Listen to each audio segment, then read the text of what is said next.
nos dan un cono y se trata de calcular el cilindro de volumen máximo que puede entrar dentro de ese cono. Entonces tenemos, por ejemplo, el cono y ahora un cilindro máximo podría ser, por ejemplo, este, o sea, aquel que tiene el mayor volumen. Entonces dibujamos la circunferencia y la circunferencia superior. Bueno, aquí lo vamos a poner continuo. Bueno, pues tenemos ahí, nos acercamos un poco, nuestro nuestro cono y nuestro cilindro. Si de repente dibujamos aquí una sección, veremos que aquí existe un triángulo que es proporcional a este de aquí. Entonces esto lo dibujamos aparte. O sea que este sería un alzado, la mitad del alzado, donde aparece aquí lo que sería el cilindro, que es este en color rojo, y luego el cono externamente.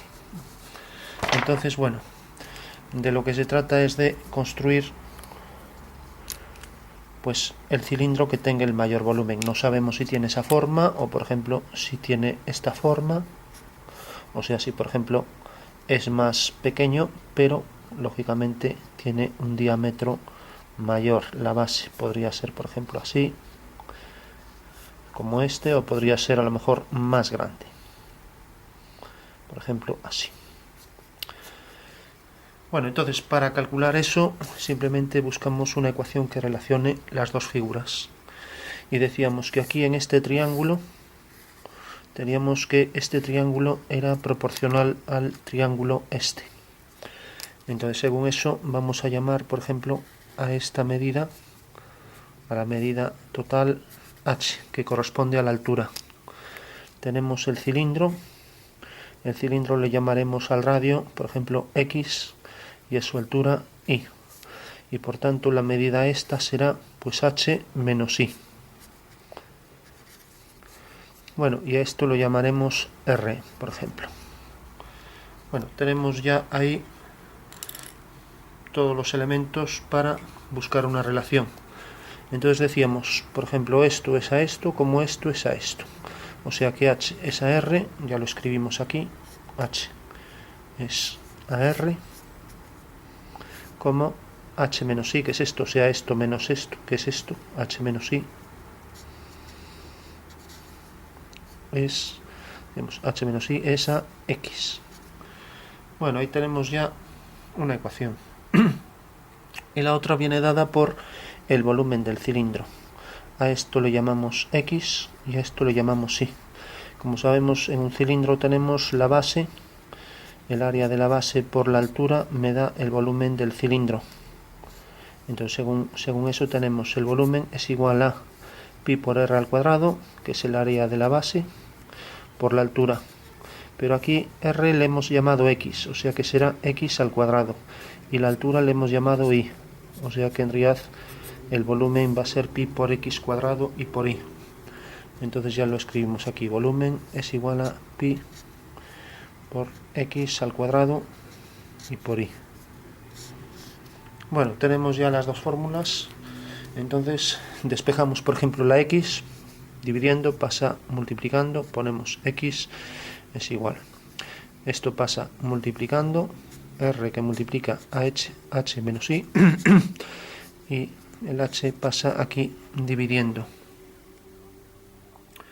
Bueno, una vez que tenemos esto, pues simplemente, como vemos que esto lo podemos sustituir aquí, lo que vemos es que está al cuadrado. Entonces, si elevamos esto al cuadrado, pues tendremos que elevar al cuadrado cada uno de los elementos de esa ecuación, ¿no? Cada uno de los elementos que están aquí en producto, y entonces ya la podemos sustituir. O sea, esto lo sustituimos aquí. Entonces escribimos la fórmula, volumen es igual a pi por esto, escribimos por r al cuadrado partido h al cuadrado, que multiplica a esto, a h menos i al cuadrado y por i. Bueno, tenemos ahí ya las dos fórmulas perfectamente relacionadas. Entonces desarrollamos este binomio al cuadrado, ponemos pi por r al cuadrado partido h, y ahora el cuadrado del primero, h al cuadrado, menos el doble del primero por el segundo, 2hi, más el cuadrado del segundo. Y todo ello que multiplica ahí. Bueno, ahora multiplicamos, por ejemplo, i por esto. Entonces tenemos igual a pi que multiplica r al cuadrado partido por h. Y ahora tenemos i por h al cuadrado, es h al cuadrado i, menos 2hi por i será 2hi al cuadrado, 2hi al cuadrado, más i cuadrado por i será i al cubo. Bueno, tenemos ya esa expresión y entonces lo que hacemos es derivarla. Entonces, como esto multiplica a cada uno de los miembros, cada uno de estos elementos, y es una constante, al hacer la derivada eso va a seguir igual en cada uno de ellos, entonces lo dejamos estar ahí, así no tenemos que repetirlo. Entonces ponemos pi por r al cuadrado partido h, y ahora hacemos la derivada de cada uno de los elementos. Entonces tenemos h al cuadrado por i, esto es i elevado a 1, la constante sigue igual, entonces i 1 que multiplica esto a h cuadrado, y luego a esto le restamos una unidad, 1 menos 1, 0, y elevado a 0 es 1, entonces nos queda solo h cuadrado. Esa es la derivada, y ahora hacemos la derivada de la siguiente. Tenemos 2hi cuadrado, pues 2 por 2, 4h, y esto es 2 menos 1, entonces tenemos 2hi. Y por último tenemos 3, pasa multiplicando, 3i, y a esto le restamos una unidad, 3i cuadrado. Bueno, revisamos a ver si está bien. Tenemos la derivada. Bueno, aquí nos faltaba un cuadrado. Pues es fácil olvidarse de algún detalle. Ahora teníamos la derivada, era h cuadrado, 2 por 2, 4, aquí volvemos a equivocarnos, 2 por 2, 4, hi, y aquí le restamos 1, 4hi más 3i al cuadrado. Bueno, esta es la derivada, aquí ya no pongo igual porque directamente hay que igualarla a 0. Bueno, una vez que la igualamos a 0, pues esto que está aquí dividiendo pasa multiplicando, desaparece, y esto que está multiplicando pasa para aquí, 0 entre todo esto será 0. Por tanto tenemos h al cuadrado menos 4hi más 3i al cuadrado igual a 0. Es una ecuación de segundo grado, entonces se la ordenamos, ponemos 3i al cuadrado, la variable al cuadrado primero, luego ponemos menos 4hi más, ahora tenemos esto y ahora h al cuadrado, que es la constante, igual a 0. Entonces, para calcular i, como siempre, una ecuación cuadrática, i igual a menos b es menos 4h, pues menos b será 4h, más menos raíz de b cuadrado, 4 por 4, 16, h cuadrado, menos por menos más, 16h cuadrado, menos 4 por a por c, 4 por 3, 12, y por h cuadrado, 4ac, 12h cuadrado, partido 2a, 2 por 3, 6.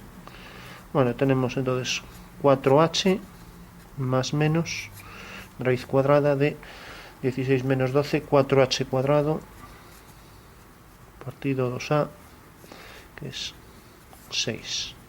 Entonces, una solución tenemos 4h más, esto, la raíz cuadrada de 4h cuadrado será 2h. Entonces 4h más 2h será 6h partido por 6. Y esto, 4 menos 2h, 4h menos 2h, pues será 2 partido por 6h. Bueno, esto nos daría h directamente y esto nos daría h partido por 3. O sea que tenemos las dos soluciones. Tenemos que y es igual a h o bien y es igual a h partido 3. Bueno, por último, y necesariamente pues no va a ser h, o sea, no va a ser la altura, porque si la altura del cilindro es esto, entonces el radio se reduce. Lógicamente, cuanto más subimos, pues el radio en el momento en que toca el vértice va a ser 0. Entonces cogemos esta y la aplicamos a la segunda derivada. Tenemos la primera derivada, que era esta. Esta era la primera derivada. Y ahora hacemos la segunda. Entonces, v segunda. Tenemos entonces eso, pi por r al cuadrado por h al cuadrado. Queda igual, como decíamos, es la constante. Y ahora tenemos, esto es i elevado a 1 por menos 4h, pues nos queda menos 4h. Y aquí tenemos 3 por 2, 6, aquí le restamos una unidad, pues necesariamente es, a ver, estábamos aquí. Esto es una constante, la derivada de una constante es 0, porque es i elevado a 0, que es 1, entonces 0 que multiplica todo es 0. Luego teníamos 4h, menos 4h, y aquí 3 por 2, 6, y aquí le restamos 1.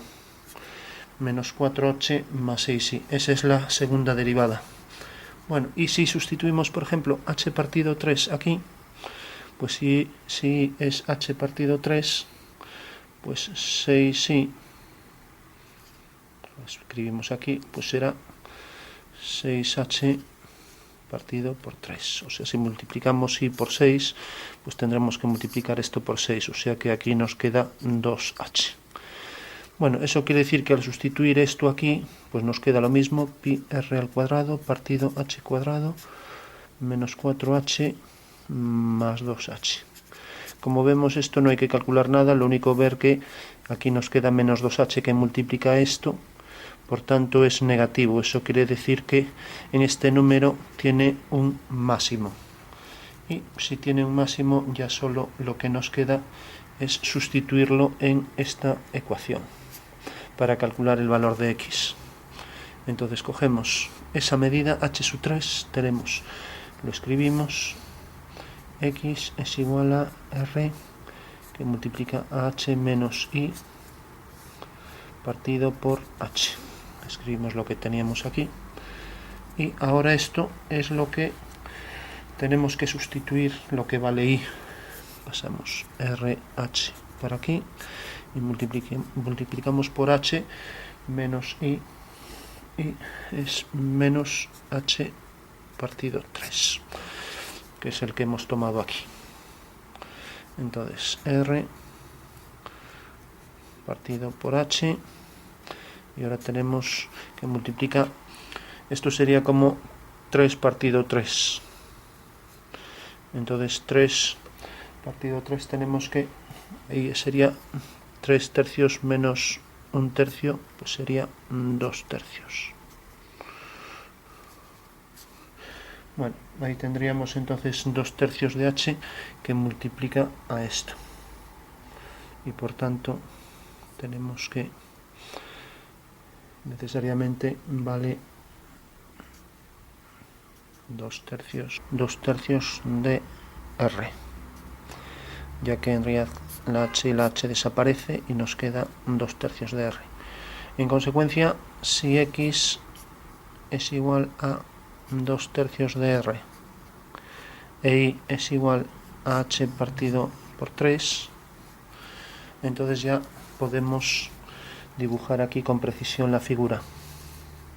La dibujamos, tenemos la altura es 1 tercio, o sea que en realidad dividimos esto en 3 partes y tenemos que la altura pasa por el 1, y aquí tenemos que el radio es 2 tercios, o sea que dividimos también esto en 3 partes, cogemos aquí 2, aquí cogemos 1 y ya sabemos que este es el cilindro de volumen máximo que se puede meter en ese cono. aquel que tiene por altura 1/3 de la altura del cono y que tiene por radio 2/3 del radio del cono. Ese es el cilindro que estábamos buscando. Bueno, todos estos ejercicios se hacen todos primero buscando la relación entre las dos figuras, luego la que expresa área, volumen, en este caso volumen. Hacemos la primera derivada, la igualamos a 0, calculamos el valor entonces en este caso de y, y luego sustituimos ya en esta expresión para obtener x. El valor de la segunda derivada nos dice si da negativo que va a ser un máximo y si da positivo que va a ser un mínimo. Estábamos buscando un máximo, por tanto esto fue lo que nos valió, coger esto. Si buscáramos un mínimo, pues deberíamos buscar aquí el valor positivo de la segunda derivada.